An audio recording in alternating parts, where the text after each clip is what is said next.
با درود خدمت شما عزیز دلم عزیزم، در خدمت هستم با یک انرژیخوانی دیگه از سری انرژیخوانی های فایل تاروت رقیب. موضوع این لحظه انرژیخوانی ما این هستش که احساس طرف احساسی نسبت به شما و رقیب چه هستش، اعترافات قلبیش نسبت به شما و رقیب چه هستش.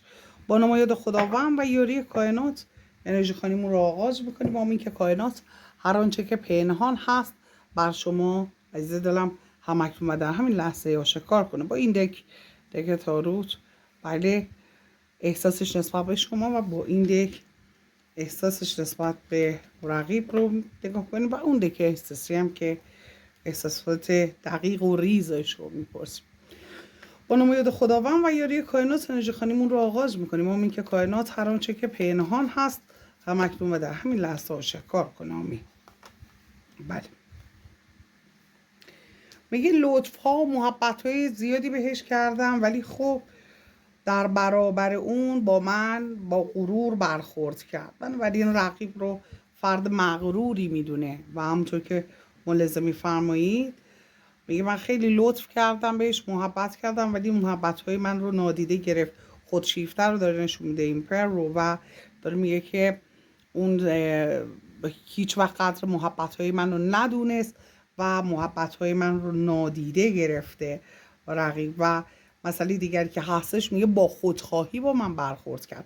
وقتی به خودشیفته اشاره میکنه و در کنارش هم دست و پا بستگی رو نشون میده، یعنی که این فرد خودشیفته حسابی طرف احساسی رو دنبال خودش دوونده، دنبال خودش کشونده، سعی کرده که اعتماد به نفس طرف احساسی رو ازش بگیره، سعی کرده به طرف احساسی بفهمونه که تو هیچی نیستی، هیچ کس نیستی و من میتونم به تو کمک کنم، من میتونم تو رو نجات بدم، من میتونم توی زمانی که تو هیچ کاری دستت بر نمیاد از تو حمایت کنم، حالا به صورت فکری، مالی و حالا به هر شکلی که هستش. البته خودشیفته ها زیاد از نظر مالی ساپورت کردن بلد نیستن، بیشتر اهل تلکه کردن هستن.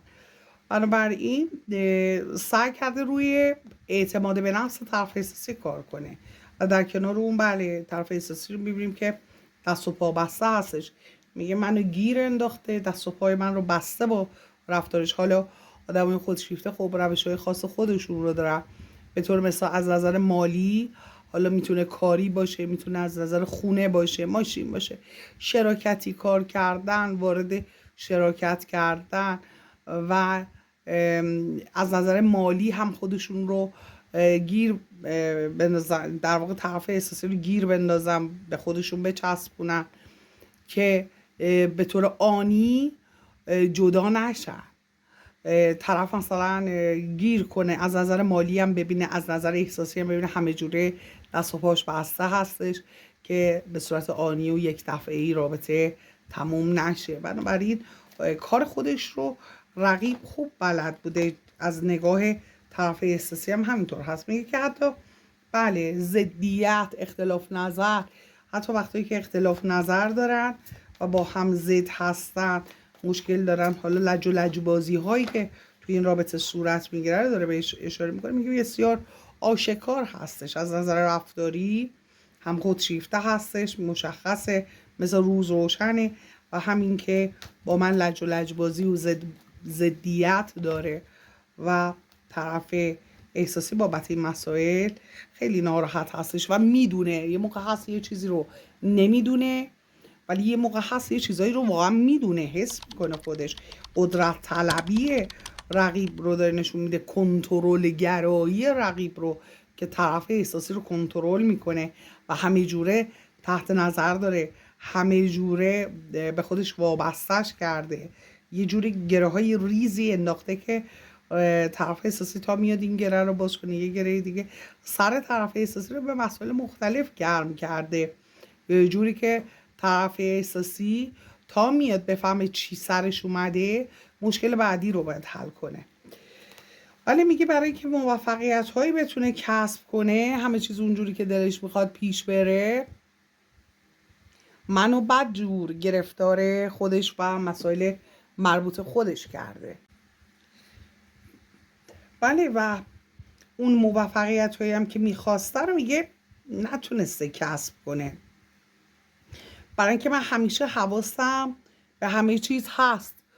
شاید خودمو میزنم به اون راه، شاید ظاهر قضیه نشون نمیدم، ولی خب من خودم حواسم هست و میدونم داره چه کار میکنه. من میدونم دقیقا دنبال چی هست و چی میخواد و اینکه شانس من رو به نفع خودش میخواد استفاده کنه. انگار که مثلا از شانس طرف احساسی هم میخواد استفاده کنه به نفع خودش و میگه شرایط مالی و احساسی که داره، میگه سعی میکنه از شرایط من استفاده بکنه و این حالا حلقه به حلقه داره اشاره میکنه.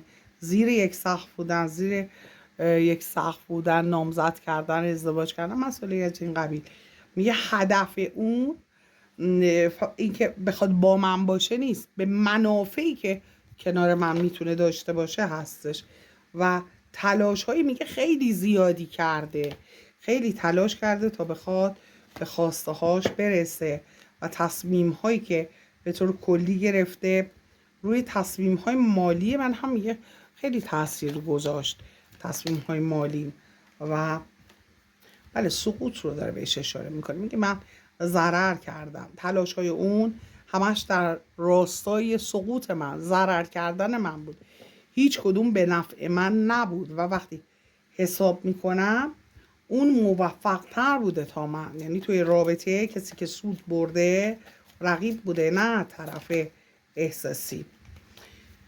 ولی همونطور که ملاحظه میفرمایید بله داره به مسئله اشاره میکنه که خب به نوع شمشیر بیخوابی، ناراحتی و شرایط سخت رو داره بهش اشاره میکنه، نگرانی ها رو و میگه که شرایط من این شد در کنار اون پیش خودش فکر میکرد که خب سر من گرم کرده بود که آره من عاشقتم، ولی وقتی نگاه کردم دیدم تنها چیزی که عاید من نشد عشق هست و اینجا باز هم به این پر داره اشاره میکنه. ببینید کارت اول و کارت آخری که از رقیب و طرف احساسی گرفتیم ایمپر و ایمپرس بود، به معنای حالا هم خانم هم آقا هر دو خودشیفته هستن، چیزی که اینجا داره کائنات بهش اشاره میکنه. بله ببینیم در خصوص با شما چی فکر میکنه. یعنی که حالا این اداهایی که طرف احساسی میگه من فهمیدم و من خیلی باهوشم که فهمیدم اون چی کار میکنه، در واقع باهوش نیست. چون تاکتیکای آشنایی بوده، تاکتیکایی بوده که خودش با شما پیاده کرده بوده، بنابراین به ذهنش آشنا اومده، چون خودش هم از این تاکتیکا استفاده میکنه، به اون لحاظ هست که متوجه شده، وگرنه حالا متوجه نمیشد. مثل شما که خیلی وقتا نمیدونید دقیقا حالا هنوز چی به سرتون اومده. طرف احساسی چون خودش هم خودشیفته هستش متوجه این مسئله شده و اینجا جنگ دوتا آدم خودشیفته با هم هستش، بنابراین هر دو یک هدفی رو انگار دنبال کردن.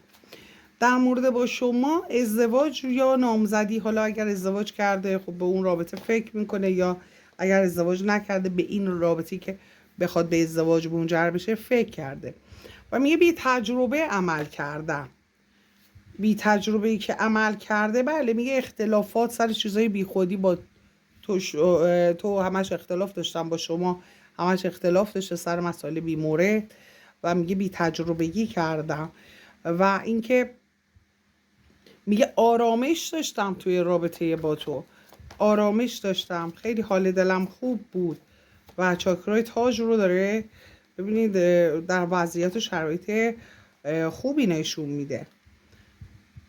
مسئله دیگری که داره بهش اشاره میکنه بله تجربه تلخی که میگه برای تو به خاطر بی تجربگیم به وجود آوردم، انرژی که از تو گرفتم و به خاطر اختلافات و ناراحتی هایی که خودم هم میگه باعثش بودم، میگه میدونم خستت کردم، میدونم با غرورم، باز هم به خودش رو با غرور داره نشون میده، ببینید باز همون روحیه خودشیفتگی رو داره نشون میده. میگه میدونم با غرورم بله یک تصمیم احساسی بزرگ رو خراب کردم، یه عشق بزرگ رو خراب کردم و میدونم تو دیگه اون حال رو نسبت به من، اون حس و حال رو نداری، میدونم سردت کردم. خودش میدونه با شما چه کار کرده و میگه این سردی بیشترش هم به خاطر این هستش که بلا تکلیفت گذاشتم. خودم میدونم که در حقت بدی کردم، ناراحتت کردم و در خصوص مسائل احساسی تو رو بین زمین و آسمون رها کردم و اینکه بله تصمیم هایی هم که گرفتم روی تصمیم هایی که گرفتم روی تمام زندگی تاثیر گذاشت و موانع به وجود آورد. تصمیم هایی که داشتم برای تو، اون تصمیم هایی که تو میتونستی بگیری هم مانع درست شد و با تصمیم هام مانع برای تو به وجود آوردم. بله و به این پرم که اشاره کرد میگه یعنی میدونم خودخواهی به خرج دادم ولی خبرهای خوبی میگه برات در راه هستش، خبرهای خوبی وجود داره و پیام هایی که حالا مسائل مالی، بله میگه که اون مسائل مالیم حل بشه، مشکلاتمو بتونم حل کنم، به سمت تو حرکت خواهم کرد و میخوام سورپرایزت کنم. میگه میخوام سورپرایزت کنم و شرایط ایدئال احساسی و خانوادگی به وجود آوردن رو داره بهش اشاره میکنه و اینجا انگار هیجان زده شدن شما، خوشحالی شما رو داره بهش اشاره میکنه و میگه میدونم مسئولیت هامو حتی انداختم گردن تو، یه انرژی منفی حس میکنم که بین من و تو قرار گرفت و یا قرار دادن. خودش رو مقصر نمیدونه، میگه دیگران کردن، چشم زدن، انرژی منفی فرستادن، حالا به هر شکلی و میخوام تعادل برقرار بشه و به جای این حالا این رنگ آبی، رنگ سرد که روی جامعه احساس هست، میگه میخوام به جای اون سرما یه گرمایی به وجود بیاد بینمون. خیلی میشینم و بهت فکر میکنم، میگه و اینکه از نظر مالی، حتی از نظر مالی تصمیم هایی دارم، میخوام به سمتت بیام و جام احساسم رو تقدیمت کنم. برو بیاهای ذهنی خیلی دارم، خیلی ذهنم میگه ناراحت هستش، میگه میخوام به این نگرانی ها، به این برو بیاهای ذهنی، به این اختلافات، ناراحتی ها، اختلافات و دعواها اینجا هست، میگه میخوام به اینها پایان بدم، میخوام حس خوبی داشته باشیم هر دومون نسبت به این رابطه، یه حس خوب وارد این رابطه شه. انتهای دکم ولی زندان رو داره نشون میده و در بله کارت پایینیش هم دوست دارم بخونم براتون. گیر کردن توی مسائل رو داره بهش اشاره میکنه و همینطور دوی شمشیر رو اختلافات میگه وقتی که به وجود اومده خودم رو انگار توی زندان حس میکنم، احساس میکنم دست و پای من بسته هستش، همه راه ها برای من بنبست هستش و از نظر احساسی و مالی در شرایط سختی قرار گرفتم. خب این نشون دهنده اینم میتونه باشه ها که احساس میکنه دوچار کارما شده، چون شده دیگه، اینجا هم داره بهش اشاره میکنه. حالا حتی اگه دیگران باعث شده باشن، کارمای او هست که صورت گرفته. کند پیش رفتن مسائلش رو داره بهش اشاره میکنه، میگه دست به هر کاری میزنم خوب پیش نمیره و یک جابجایی میخواد صورت بده. خیلی خشمگین هست، عصبانی هستش به خاطر شرایطی که خودش به وجود آورده، روی انرژی هاش داره کار میکنه، چیزی که داره میگه.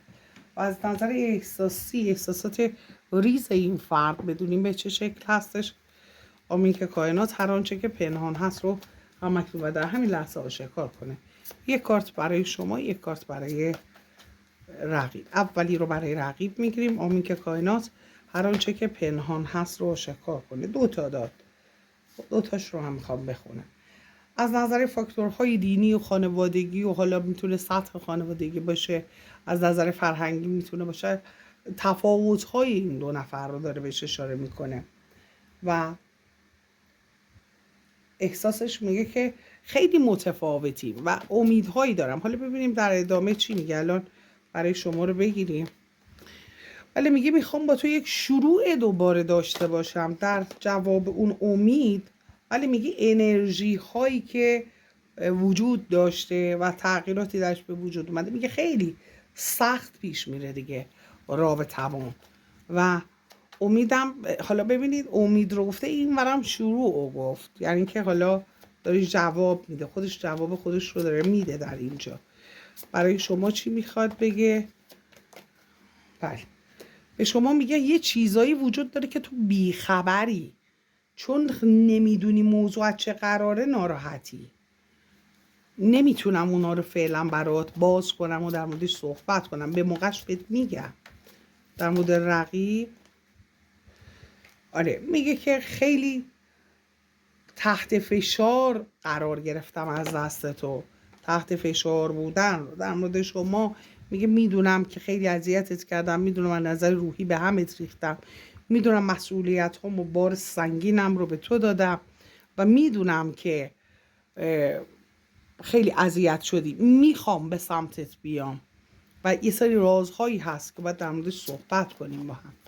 در مورد با رقیب میگه ذهنم خیلی درگیره، یه سری فکر افتاده تو سرم که رهام نمیکنه و در اینجا اعتقادات میگه حتی اعتقاداتمون با هم فرق میکنه. ببینید برای رقیب از شروع همش روی این مسئله داشت پافشاری میکرد، تاکید میکرد که ما با هم میگه فرق میکنیم. در اینجا هم همینطور باز داره به اون اعتقاداتی که با هم متفاوت هست صحبت میکنه و میگه که سیاهی ها، طرف سیاه این قضیه دیگه، انگار که دیدی میگه زمانش دیگه تموم شده، هر کاری بکنی دیگه نمیشه، به اون شکل شده رابطه‌شون. در مورد با شما میگه ولی میگه به زودی خبرهایی میشنوی، صحبتهایی بین من و تو رد و بدل میشه. اگه این روزها با شما تماس گرفته لطفا کامنت کنه عزیز دلم، یا تو رفتارش حس میکنی اینا رو. در مورد با رقیب میگه دیگه پایان، میگه پایان دیگه خسته شده، دقیقا در مرکز انرژی خانیش هم میگه. در مورد شما میگه خوابتو میبینم و میگه هدف من به تو رسیدن هستش، تو نگاه نکن که حالا کی چی میگه. بله، میگه خیلی ساده لوحانه ابلهانه حرکت کردم در مورد با رقیب و میگه خاص خدا بوده آشنایی من و تو، هیچ جورم این مسئله به هم نمیخوره. و جنگ، بله میگه ما با هم جنگ داریم، اختلاف داریم با رقیب. بله میگه ما همش جنگ و اختلاف و ناراحتی داریم با رقیب. و اینکه در مورد با شما خیلی کارت داد، یه دونه میخواستم بگیرم، دیدم دیگه حالا هرچی کائنات بدن رو میخونم براتون.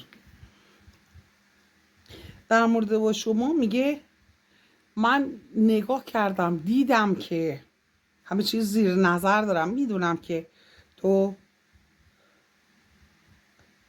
هم امیدوار هستی، تو هم دوست داری رابطه شکل بگیره، دوست داری بینمون یه اتفاقهایی بیفته. ببخشید دلم. و خیالها میگه که خیلی وقتا میشینم و تو رو تصویر سازی میکنم و اینکه انتخاب من تو هستی. میگه یک انتخاب مخفی، شاید خودت هم ندونی، ولی میدونم خداوند به ما کمک میکنه. میدونم که زخمهایی در گذشته به تو زدم و دلت رو شکستم. بله، و در مورد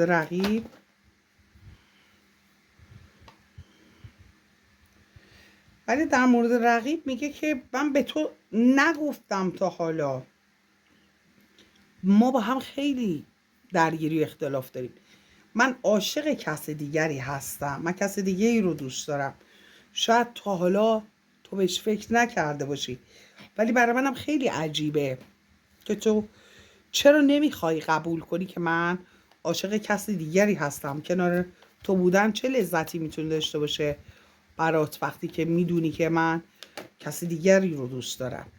در مورد شما میگه تنها نگرانیم این هستش که یه موقع تو رو از دست بدم، نکنه از دست داده باشم. این فکر خیلی اذیتم میکنه. در مورد رقیب میگه که میدونم که همه کارهاش بازیه و از عشق خبری نیست، نشانه از عشق هم کلا دیده نمیشه اینجا. در مورد با شما میگه هر لحظه احساست میکنم. بله هر لحظه، میگه هر لحظه احساست میکنم، هر لحظه تو رو حس میکنم. بله بنابراین این هم اعترافات قلبی و ذهنی طرف احساسی نسبت به شما و رقیب بود، حرفای دلش بودش و امیدش حتی به سمت شما هستش، چیزی که کائنات داره بهش اشاره میکنه. چون تا این لحظه لایک سابسکرایب نکرد، لطفا لایک کن، سابسکرایب کن عزیز دلم، عشان خودت حمایت کن. در نور باشی.